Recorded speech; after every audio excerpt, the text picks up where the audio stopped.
when Isaac Lee Hayes Jr. checked in on August 20th, 1942.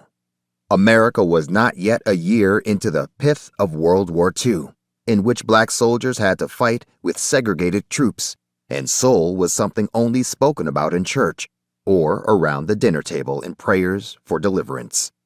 His parents, Isaac Lee Hayes Sr. and Eula Wade Hayes, who had married 8 years before in Fayette County, Tennessee, when they were both just 15, needed just such entreaties to the Lord.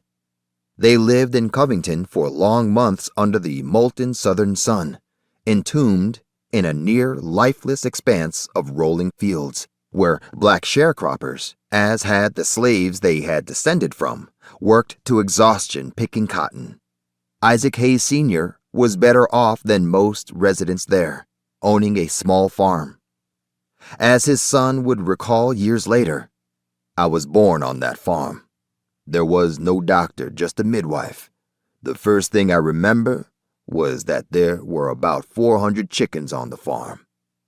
Hayes displayed an early yen for banging on a table like it was a drum and tinkering with the keys of a toy piano. Singing was something he inherited from Eula. "Church," he once said, "was right across the road from the house and my mother. I was told she was one of the best singers around in those parts." He also liked to sing nursery rhymes with his half-sister, Willette, born 2 years before him. And even at 3, he was a perfectionist, apt to stop the organist when the wrong note sounded, waving his arms, "No!" and starting all over again. "I had a feel for the dramatic," he once acknowledged, a trait he would never lose.